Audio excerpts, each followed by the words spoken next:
This is the news in brief from the United Nations. Downpours that have triggered catastrophic flooding in Western Europe are just the latest indicator that all countries must do more to hold back climate change-induced disasters, the World Meteorological Organization, or WMO, said on Friday.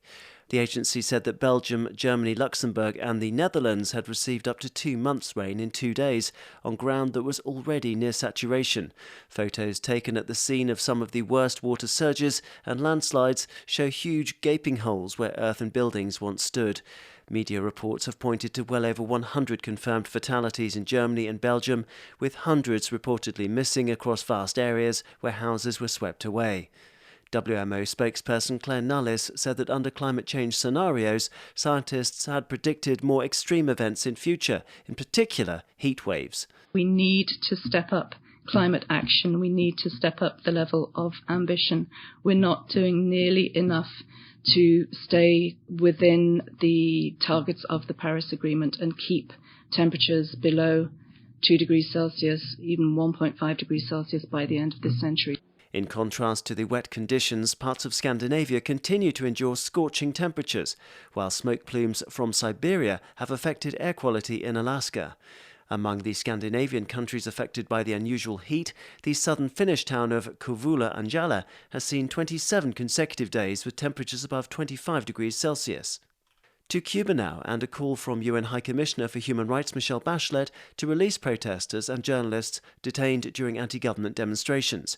Massive rallies began on Sunday with thousands taking to the streets across the Caribbean island nation to demand the lifting of economic measures which have restricted access to food, medicine and COVID-19 vaccines. Media reports indicate that more than 100 people have been arrested. In her statement, Ms Bachelet expressed concern at the alleged use of excessive force, the large number of arrests and internet blackouts. The High Commissioner for Human Rights also urged the government to enter into dialogue with its citizens and to address their needs. It is particularly worrying that these include individuals allegedly held incommunicado and people whose whereabouts are unknown, Ms Bachelet said, in reference to the detainees, before calling for an independent probe into the death of a protester in the capital. Alarming news from the Eastern Democratic Republic of the Congo now, where armed groups have attacked communities in the city of Beni for the first time in 2 years.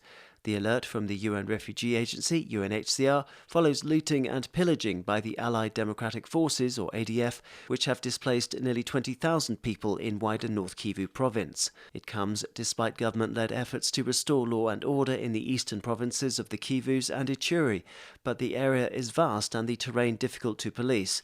Here's UNHCR spokesperson Babar Balok. They have been going from towns to town, villages to villages, killing people, burning their houses, looting the houses, injuring people as well. Our appeal is for a comprehensive approach to bring peace back to the civilian lives in this part of the DRC. The UN Refugee Agency said that people felt panic and anxiety following the latest attacks, which have claimed 14 lives and injured many others in and around the city of Beni since the 22nd of June. Communities also lacked confidence in security forces, UNHCR said, given the high expectations of improved security conditions promised by President Felix Tshisekedi after a state of emergency was declared on the 6th of May in the east. Daniel Johnson, UN News.